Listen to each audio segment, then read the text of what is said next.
Welcome back to the National Cafe. Is there anything going on in the world today? Just a little bit of volatility out there. That's why you got to tune in today, because we're going to give you an update of what's going on with the craziest stock and real estate market and interest rate market that we have seen literally in 2 decades. I've been doing this for 3 decades. I haven't seen this in, like I said, 20 plus years. Maybe, because we did have the financial meltdown of 2008, right? So we did have that there. And then before that, it kind of happens like every decade or so. There's stuff that's going on. And you never know what the catalyst is going to be for these changes, these major changes.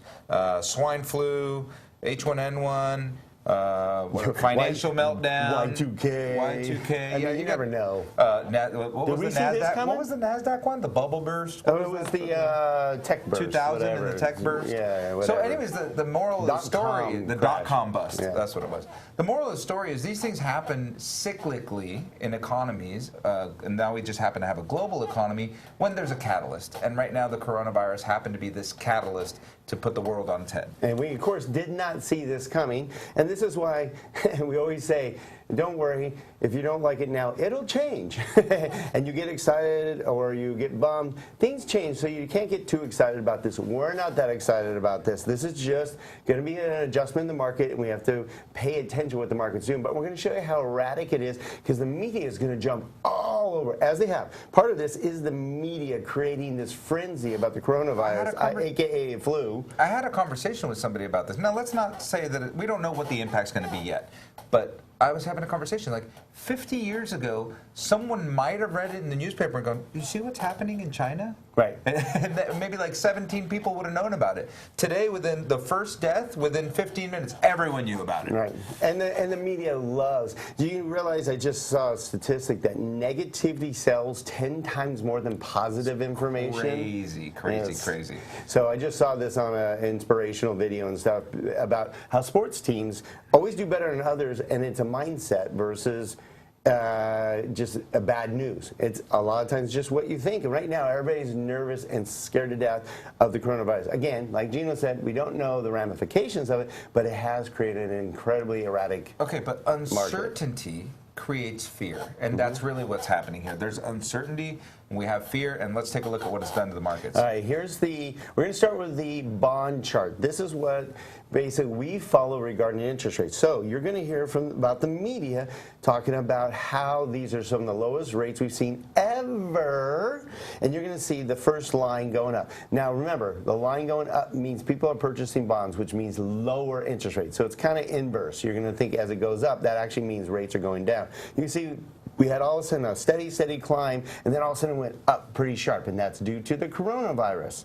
Yeah, and it's like this is kind of one of those things, like the bigger they are, the harder they fall. Yep. And the rise is kind of the same. So you see that the rise took approximately 2.5 to 3 weeks to hit the peak. It's taken 4 days to lose a tremendous amount, if not all of that. Yeah, and that's why we wanted to bring up, because you're going to hear from the media that we're at the lowest rates ever. Rates are in the low 3s, 3.25%, and so forth. You can see that there was about 2 hours of that. But good for you. We locked a tremendous amount of volume at 3.375, 3.25, 3.5. I mean, we locked a bunch of loans. In fact, the whole world did. $1 trillion in loans was locked just last week. That's 10% of the entire U.S. mortgage market. That's right. So everybody has locked about 10 times more loans than they did at this time last year. So what that has created is a glut of loans that we have to get through, basically, which means to slow that volume down, because the banks can't handle it, the lenders can't handle it. No one can handle this kind of glut that has been locked in. So what are they doing? They raise rates drastically to slow it down for a little bit. Also, there's a tremendous amount of uncertain costs that are coming at the same time when this happens. So in the beginning, it's exciting. Oh, it's great. And then all of a sudden, it's like, oh, it's too much. And it creates all kinds of other cost problems that actually impact rates. So not only mortgage-backed starts taking into effect, but there's many other factors that start affecting overtime, early payouts. We paid for that when we just did your loan, and now in 2 months later, 3 months later, you want to redo it again. We got to give it all back. Huge costs. So there's a lot of costs that are in the back end. So you would think, oh, we doubled our production, therefore we'll double our income. We're just hoping to make one time the same amount of profit on that large volume at least. Yeah, the reality is you actually make less per loan when these things happen, and Absolutely. you just want to help a lot of people. Yes. And you do as much as you can, and everybody. So right now, I just read an article last night. That even if you go to Zillow looking for a rate, you can't find a low rate anymore. Right. There's companies that have shut down locks completely and said you cannot lock any loans right now. Well, there's a lot of companies that ran out of liquidity completely. They don't have any capital. They can't. They ran out.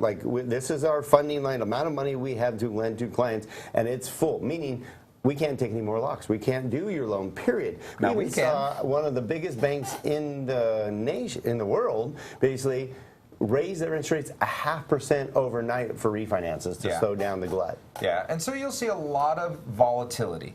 And so this is when it's most important that you find a professional that's able to guide you through this. Be patient. We think there's going to be another opportunity coming soon. We do. So don't let the excitement of the opportunity, don't let the excitement of the situation get to you. Talk to your professionals. Professionals will stay calm through this situation and say, guys, let's get ready. Get ready. Let's make sure we apply for a mortgage. Let's make sure. If you apply for a mortgage and you gave us all your paperwork and you paid $0 to do that, and all you did was have your application waiting on the sideline in case the opportunity comes again for 4 hours to lock at the best rates in history, that's the way to play this game. Right. This is chess. This is not checkers. You just want to be ready to take action when you need to. Okay, and last thought.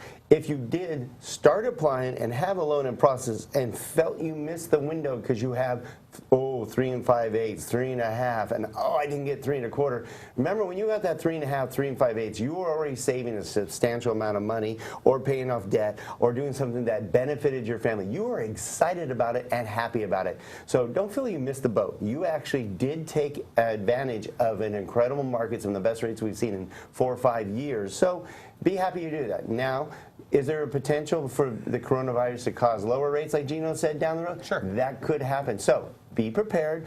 Stick with your trusted direct lender that can basically guide you through the process and prepare you for the future. And if they're telling you that they only had rates for a few hours and you missed that lock opportunity, it's true.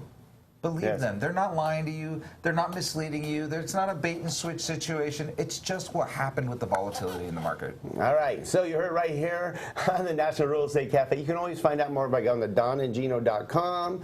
Get these sent right to your phone so you're in the know more than ever by texting NREC to the number 58885.